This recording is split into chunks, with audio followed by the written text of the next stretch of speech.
welcome to the fourth episode of Revive to Stage with my buddy Steve Hall and me, Pascal, in which we are talking about our way to the competition stage, to the bodybuilding stage later this year. And today I'm going to interview Steve again about his past 2 weeks, about his diet break, how to get back from the diet break into the new mesocycle and everything that comes with it psychologically and physiologically. So, hello Steve. Right. How are you doing, my man? This is somehow a special kind of episode because we are recording in Berlin because Steve visited me here. And this is a special kind of occasion to have you here. So yeah, it's really cool. Anyone on YouTube, this is available on YouTube as well and on the podcast.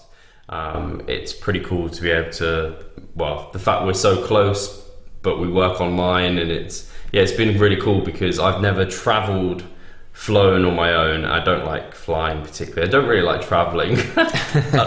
Bodybuilders love being in their routine, so if I can stick to my routine, I will. Which has been pretty good because we pretty much have been able to here. So this is my first time to Berlin as well. So we had a full-on day yesterday, and I'm feeling pretty shattered. I think just the whole, the flight, just being non-stop yesterday, basically. Got here late on Friday, and then on Saturday we're up early, working, went to the gym, came back, did more work, cycling around the city. How many steps did you get in yesterday? I think I got close to 16,000. Fuck. And additionally to that, we were out actually riding the bike throughout the city. So a lot of need was going on yesterday. Yeah, I reckon although we had that one guesstimated meal where we went to somewhere like a Chipotle type burrito bowl type thing. Lovely. So as long as that was pretty accurate, which I think we probably put in, it was fairly accurate. I reckon we were in a pretty decent calorie deficit yesterday, probably bigger than usual. So that's probably why pretty wiped today. But we're going to get some steps in later. Totally. So let's dive straight into your past 2 weeks. Tell us a little bit about how the diet break went, because I know that the audience is aware that you were actually doing a diet break and a deload.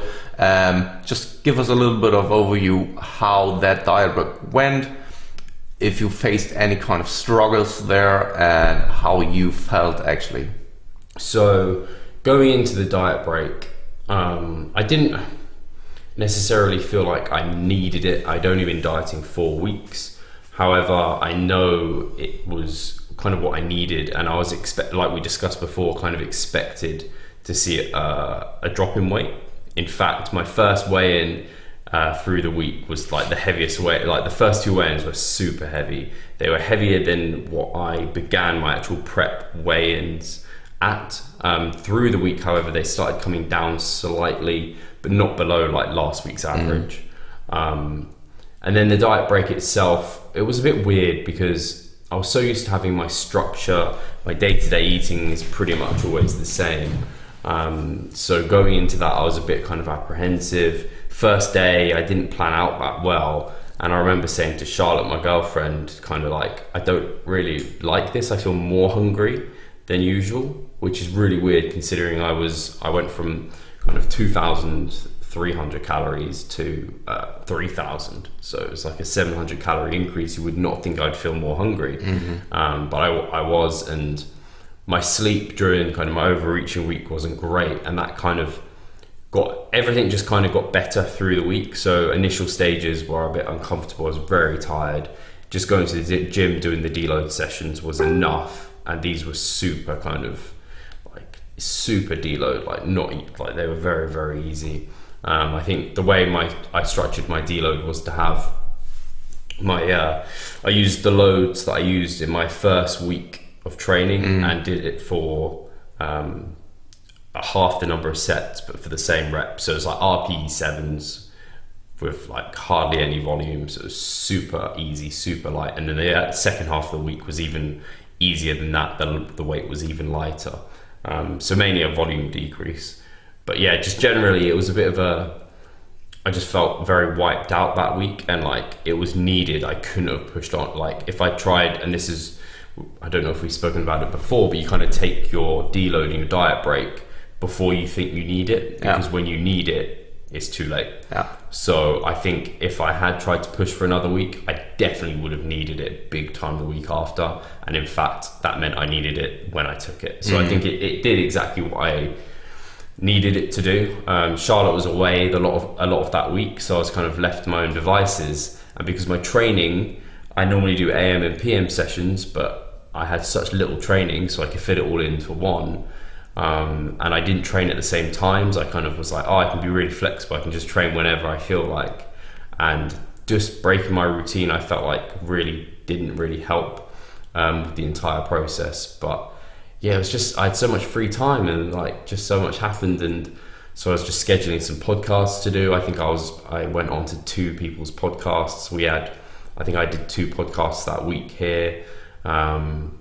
It's just, I think in future deloads and diet breaks I might have more of a plan, because I think having a no plan is quite good. So I kind of go track back on myself there, but I think having it slightly structured would have helped me. You brought up some really interesting points I want to point out to you.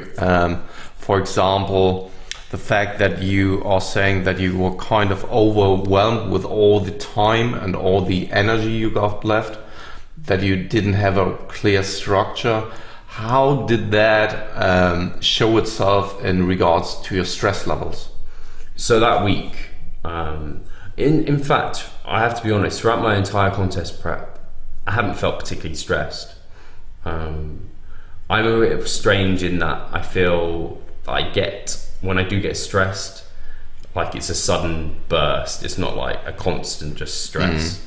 And yeah, the computer's beginning to whir, but hopefully that doesn't impact the sound. That should be fine. Too much, guys.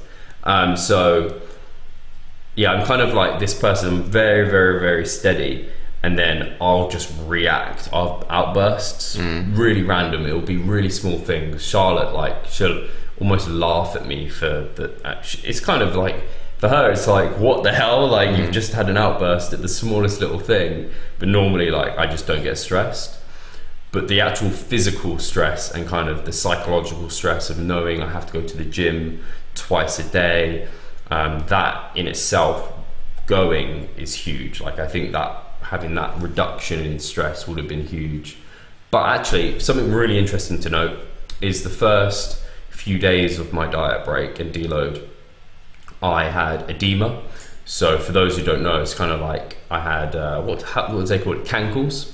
So my ankles were just swollen with water. So if I wanted to push, kind of indent, it would stay there and remain for a good minute, which I've experienced before with my ill health from my imbalance of sodium and potassium, sodium and kind of water levels, which I think was probably related to that. But I think this was probably related to stress.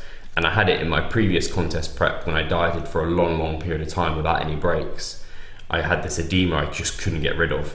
But after the first few days, it went away. So I'd assume that edema was kind of like a delayed stress effect from the overreaching week and kind of the 4th week of dieting and pushing really hard. And then it kind of, I think it was by day 4, it went away and my weight came down as well. Did I answer your question? Yeah, and I mean, in that regard, I think a lot of people actually overestimate their capabilities of recovery, that they think they only need 1 or 2 rest days to actually bring down the stress from an overreaching week.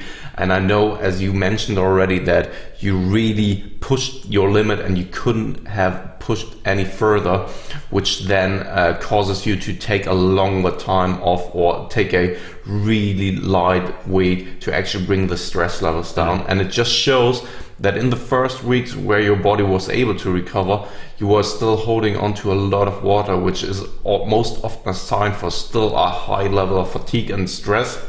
And maybe you really needed those 4 to 5 days to actually bring down your fatigue levels to a level where you're again feeling normal, and you prime yourself for the next mesocycle.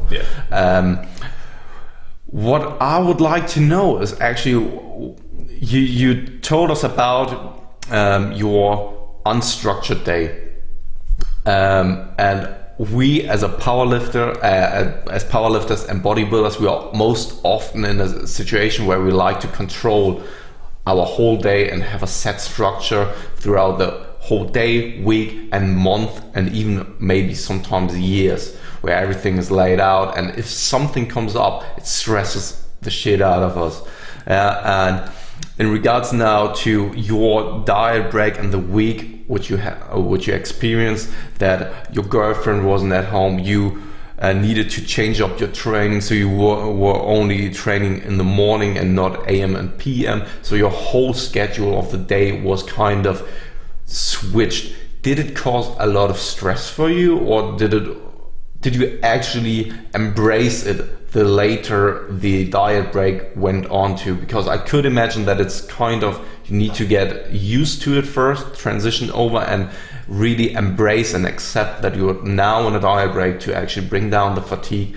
And what I would like to know is actually, how did you deal with it psychologically and not just physiologically? Because you said that your stress levels came down a little bit, your edema went away towards the end of the week, so physiological recovery was happening, but how was it psychological? I think it's really weird. It kind of, well, I first of all made sure that I already had planned ahead of time that I wanted to put in time to prioritize outside of gym and like dieting, which would have been to spend more time with Charlotte, to potentially, well, actually we did go out for a meal. Did we go out? No, we had Domino's. We had Domino's. We were going to go out for a meal, but we had Domino's in the end when Charlotte got back from her holiday. But I did eat. Oh no, I didn't. You had 3 pizzas, right? I did, yeah. I had pizza and pasta throughout the week. Basically, bought a bag of pasta and I was like, this is going to last me the whole week. So I alternated pizza and pasta through the week. So I already had those things that I was kind of... But the food for me wasn't a big deal. It just wasn't something I was massively looking forward to. Having the pizza was nice because it's just a food I enjoy. I can make it at home. I know what's in it. The break with Charlotte was like a big thing. Like just to be able to go and order Domino's. It's something you really don't appreciate when you're kind of in off season or you're not in prep. But to be able to do that in the diet break was quite nice. And because I'm still so far out from the competition, doing it now is not like if I get a few hundred calories out, it's not like a big deal. And in a diet break, that's probably the best time to do it. But yeah, as I said, so put more time towards those sort of areas and trying to relax. I think we were probably in contact more that week. You probably noticed that I was bugging Pascal more with work. No, I love it actually. And so I did put more time into work, like social life, and then kind of just into myself. So I always get my hair cut during that week. So I get my hair cut, my beard trimmed. Looking so sleek.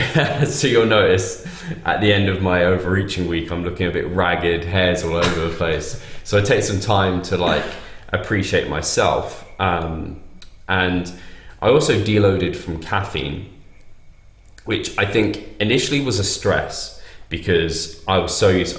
I'm not having loads of caffeine, but I tend to have a coffee in the morning every single day. That's just what I do. I feel it wakes me up, it sets me up for the day, and I enjoy it. I like the taste of coffee a lot. And then in my overreaching week, I was having that and a pre-workout. So not crazy amount, but I'd also have things like, I always have cocoa, chocolate, Pepsi Max. These things contain kind of caffeine in them as well. So in that week, I just decided, right, I'm going to go as decaf as I can on coffee, try not to have the Pepsi. I'll still have Coke, but I love my cocoa oats. I can't deal with no cocoa or chocolate. That's happening. So those are things and I obviously no pre-workout stuff. It's like, no, not even a question. And the reason for it being is to resensitize myself to the caffeine, which has the impact on also training performance, but also satiety. You lose the benefit from satiety with it, which I have noticed since coming back onto it. I get it. But it was initially a stress because I enjoy it, So it was kind of like, it's quite upsetting to drink decaf. If anyone's drank decaf, it's quite upsetting. It's not it's not great. Had a coffee yesterday, decaf, and all I actually tasted was the milk, the added milk, and the sweetener in it. So I didn't really, it was just brown water actually. And Pascal ordered it in Starbucks, and they were just like, what?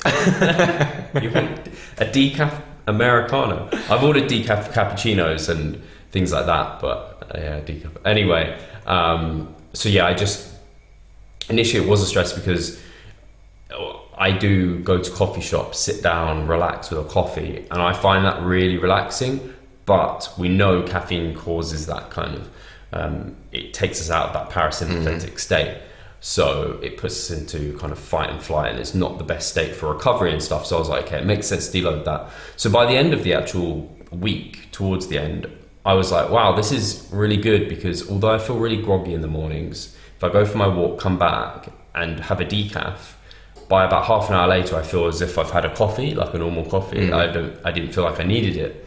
So through that week, I think I had a single espresso, a Pepsi Max. I think that's all I had during that whole week. And since coming back, it's quite nice because I don't know if anyone's had just a removal from food. Like, I hadn't eaten pizza for so long, so coming back to having eaten pizza was like, oh, this tastes so good. Yes. So then we had that Starbucks coffee yesterday, and I needed caffeine yesterday. I'm probably going to need it today. If you look at me, I look exhausted. But had a Starbucks coffee, which I normally wouldn't really enjoy. It tasted so good. Starbucks cappuccino, just like, oh, that hit the spot. So yeah, those are just some ways. I just tried to throw in some structure, and also kind of embrace the non-structured approach, because I think it's kind of like similar to flexible dieting, in that you get more and more flexible the further away from competitions, from dieting and things like that. And as you get into the kind of contest prep and stuff, it's very rigid. Like, it is hardly a flexible diet. At the end of the day, you just pick foods that fit your macros like precisely. So I kind of embraced using it as a bit more time to be more flexible just with life, which I think if Charlotte had been around, it would have been better, because we definitely could have spent more time together and done things. But yeah, just... So do you feel that you're primed for your next mesocycle? Are you able to really switch the button from coming into a diet break and then out from the diet break immediately, or do you always need some time to transition to those different phases? Are you having a hard time actually, or is it super easy where you just say, okay, now I'm in the diet break and now I'm again in the new mesocycle? So it's really interesting actually, because I spoke to one of my clients who had a diet break recently. He was like, I'm not going to do anything different. I'm going to eat my usual diet and just kind of have more of the same foods, because I don't want to introduce all these tasty foods like the pizza and the ice cream and things like that you might be tempted to, because you've got more calories to play with. Because then I know when I go back to dieting, I can't have them. Totally. But in fact, by allowing myself to have stuff that was less satiating, so like stuff like the pasta, the pizza and stuff like that, and having a bit less structure, I was craving to get back into my diet. And by the end of the week, with the training being so minimal and only going once a day, and I like training, so I like being in the gym for a long time, I was craving to get back into the gym. And like this week, like every session's been a delight. I've just enjoyed every single one. Whereas the week before the deload, it was like, oh, look at my training plan. I have to do that. I have to do that many sets. I have to push to failure on, like, my sessions were taking 2 hours. Like, wow. Whereas now it's like a accumulation again. Like, I'm just going through the cycle, and every week will be a bit less. Well, actually, every week will probably be a bit less exciting. But yeah, the actual deload, and part of the reason I love deloads and diet breaks, they excite me again. So they psychologically refresh me for attacking the gym again and attacking the diet and craving the structure and craving more progress, because I've talked about it before. I very much see a deload and diet break as like a step sideways, just like on the racetrack, where you come off to kind of change your wheels, refuel to like progress again. That's exactly how I feel. I feel like and that's exactly what deload is you kind of, Set it's also yourself up. psychological, physiological, and like glycogen repletion, everything. Yes. I feel in a really good place now to move on, and that's been reflected, you're probably going to ask, in my scale weight, which now has come down. It took the first couple of days, I basically was back at my pre-deload weight. So I was around 174 pounds, and that's where I ended the week before my deload. Then my deload week weigh-ins came to like, my average was like 176, 177. And then the end of this week, I've hit a 172, a 171, which is basically, that's a shed load of weight to lose in a week, but it's all the weight that I'd previously lost kind of being shown now. And I'm really interested if I could have weighed myself here or had this data from this weekend, it would have been really interesting to see if it continued to come down. Because when I get below 170, that's when things get scary. Like that's when I know I'm getting super lean. But this is a really interesting point you bring up here. The fact that the light is just going down. Anyway, we just continue. And no, what I wanted to say is it's really interesting that you stuck to the process and you trusted the process, because I know that your weight or the scale weight stayed constant for around 4 weeks, and you were always telling me that you were waiting for the whoosh going on. Yeah, and so many people, when reading into the stuff Lyle McDonald is talking about the whoosh effect, he's most often saying that it takes 1 to 2 weeks until the whoosh is happening, and you were waiting around 4 weeks up to that point until that was happening. And I think, and I can see that most of the people out there would have changed anything up, which then would have been counterproductive in the long run. Maybe they would have even decreased calories a bit more, or I don't know, changed up something. What actually made you trust the process, or what caused you to stay on track like that? I think there were three keys to my success. So I think one was having enough time, big one. So I'm like very lean, like I have plenty of time to get into competition state. So it wasn't a concern of mine that if I hadn't lost weight, that just wasn't a concern. So having the time was huge. Another one is kind of having previous and other data. So in terms of previous data, I know I've lost weight on this many calories before. I know what my kind of steps have been. So I know my NEAT didn't dramatically come down. In fact, it came up. I know I did more cardio. I know what I normally maintain on calorie wise. So I know like I'm in a deficit, like I know, even if the scale isn't saying so. So you use then talking about other data in terms of kind of, I didn't really use waist measurements and things like that because I hadn't taken them at the start, but I've taken them now. So I have that data with me, but more visual.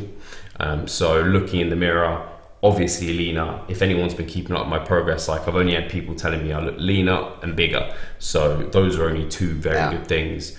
So those are the first two. And then finally, probably having just support around me. So talking to Pascal, kind of just like shit testing me. We talked about it before, and it's just about kind of, this is what I think's going on. Do you think that's what's happening, Pascal? And then Pascal would come back to me and be like, yeah, I agree. Or Steve, you're an idiot, like cut your calories. But yeah, agreed. So I also have been consulting with Jared Feather and just talking to him in general. And again, he shit tests me and we agree with what's going on. So I think in the past, I for sure, if I didn't have that support and the knowledge of like the past experience of dieting and knowing things, I definitely would have tried to either increase cardio, cut calories further. I definitely would have shot myself in the foot. And I think lots of people do that and they see a spike in their scale weight and they start thinking they're gaining weight, and it's just like cortisol again. Like the body can hold on to so much water. Totally. And it just proves again the fact that the scale is only one tool in your toolbox and that you shouldn't be that focused on it. And I see a lot of my, especially female clients, taking too much stock on the daily weigh-ins, and which then causes further stress for themselves, make them even spike a little bit more on the scale weight, which then again stresses them out too much. And I mean, this is where you really need to try to take your regular physique photos, take measurements like girth measurements, like take, for example, ask your coach or consult with someone else of how your physique looks like, if it improves or not, and not just only focusing on the scale weight, because it can lie. You wrote an article about it, and I mean, it should really only be a guidance which gives you a long-term trend, but it shouldn't be that you're only looking on the short-term numbers on the scale, and it really proves it really well. So what I would like to know is, how are you moving forward now? What are the next couple of weeks bringing, and how is the mesocycle which comes up now? Is it any different to your former mesocycle? And for the long-term strategy, I know we talked about it. I know you have some kind of plan in the back of your mind. Maybe tell us a little bit about it. So this week, if I just touch on nutrition, because that's easy, it's the same. So I'm back to my usual dieting macros. So that was 180 to 190 protein, 280 to 290 carbs, 50, 60 fat, which is it's awesome. That's a nice number for me to diet on. I don't struggle. I feel pretty satiated for the day. So that's good. And because the scale has come down, don't plan on changing that until necessary. Cardio actually increased by 50 calories a session. So that's hardly anything. It was like 200 calories, 300 calories extra a week. So still not doing much in the terms of cardio. So 150 calories each session, like each day basically. So not very much. And that's all just low intensity stuff. In terms of mesocycle, that didn't change a huge amount. It's still pull, push legs off, and AM and PM sessions, but to tag on some more volume. And the idea behind that is because volume is kind of the biggest driver for hypertrophy. So if we want to go from mesocycle to mesocycle with slightly more volume, or actually like a substantial increase, basically rep ranges are being increased. So anywhere I was doing kind of 6 to 8 reps have gone to 8 to 10. Anything that was 8 to 10 has gone like 10 to 12. Anything 10 to 12 has gone to 12 to 15. So it's just like a tiny bit higher. In terms of number of sets, they pretty much stayed the same. And then exercise selection has changed across the board. Actually, I think every single exercise has changed, which sounds like crazy change, but it's like, okay, I was doing barbell face pulls before, now I'm doing a dumbbell face pull.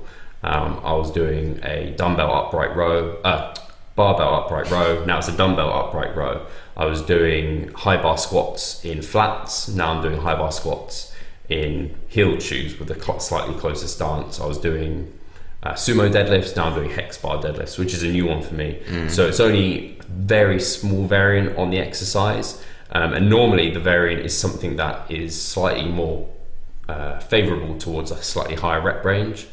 So like a dumbbell face pull versus a barbell face pull. Barbell face pulls you can load slightly higher. It's slightly easier to do it at a lower rep range, whereas dumbbells, they're lighter, you can't load those. And probably it gives you enough stimulus to mitigate the repeated bout effect, right? Yes, kind of trying to avoid adaptive resistance as best as possible. And along with that, especially during dieting phases, exercises cause a lot of wear and tear. So if you can get away from that completely and have no injury risk, I know for myself, if I really push squats for a long period of time, I've had hip issues. I get that. If I push deadlifts for a long period of time, I get like conventional deadlifts, for example, I get lower back issues. So by having these variants, you hit muscle fibers at different angles. You're attacking kind of the joints in a different way, and so it just prevents the injury stuff is huge. But it's really interesting coming from different exercises as well, because you're so adaptive to them.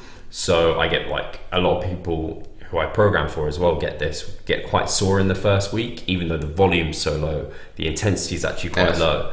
and the relative intensity is low, but you get sore because like doing like a lunge. Funny that you're mentioning it, because I had the same when it comes to the first week of the new programming from Jeff Alberts, which wasn't that different to my former training routine in regards of the setup and the exercises I'm using. And still, the first week left me the most sore of all of those weeks. So funny that you're mentioning it. And then going forward, you asked about as well, didn't you? So it's really interesting. So I'm, depending on what my weight is going to be, probably at the end of next week, it will show a clearer picture. But it might be around 170 pounds, which for me is 10 pounds heavier than my lightest ever weigh in 2014. I've definitely gained some size since 2014. So I'm probably sitting, maybe I've gained 5 pounds of muscle, which would be fantastic. I'll be really happy with that. I'd be 5 pounds above the lightest I'd ever get. And to be honest, looking at me, I probably do have about 5 pounds, like potentially to lose or something along those lines. So I'm in a position where I'm early, like I'm ready early basically. No. So I've spoken to Jared about this before, like even before I started my prep, I'd spoken to Jared about it, and we spoke recently and said that likely I'll actually enter a mass for a month, for a mesocycle essentially. So my next mesocycle, we'll bump up volume again, probably going slightly higher in some rep ranges, but mostly just tagging on some pump work. So doing stuff, maybe it's myo reps, which I like, supersets, drop sets, giant sets, something along those lines, in which we're really attacking metabolic stress to get that extra volume, to get that kind of tag along hypertrophy kind of, hypertrophy avenue. So that would be really cool. And yeah, massing, so that would be interesting. So a really short but really intense mass phase. Yeah. To kind of spike some muscle growth and eventually get some muscle loss back, which has probably happened here over the past weeks. Yeah, I guess, I mean, I'd be surprised if I lost any muscle, because I think in the first mesocycle I gained it after coming out of a low volume cycle. This one I might have maintained. It depends how hard if I start feeling like I'm in deep prep, then I know muscle loss might be occurring, like I feel like shit, but at the moment I feel good. So if I think I'll actually gain more muscle, and I'll be really adaptive to it as well because it's so lean, and I actually feel good, so that's a really, really positive thing. And then maintain after that, so bring volume down, and the real big benefit to this mass and then maintain before then dipping into the second half of contest prep will be the fact that, okay, maintenance is really good at bringing down kind of all the psychological, physiological stresses and bringing your metabolism back up, but massing surplus calories are even more. So you get such a kind of repair effect from having so much extra food. So I'm really excited to do that. Slightly nervous as well, because obviously I feel like I'm in prep, so it'll kind of be like, what is this, like massing during prep? This is unheard of. But I think I have to view this as kind of like the first half, and then there's going to be a second half coming. And I've just enjoyed the structure anyway, so yeah, that's kind of the long-term plan. Cool. I think that covers about your past 2 weeks and how you will move forward. And I think on that note, we could end the show. However, I would like to actually say thanks to all of our audience and listeners currently onto our show. So, if you resonate with it, or if you would like us to tell about anything particular at all, just send us a message. Let us know in the comment section below. Would be awesome to actually get some feedback from you guys.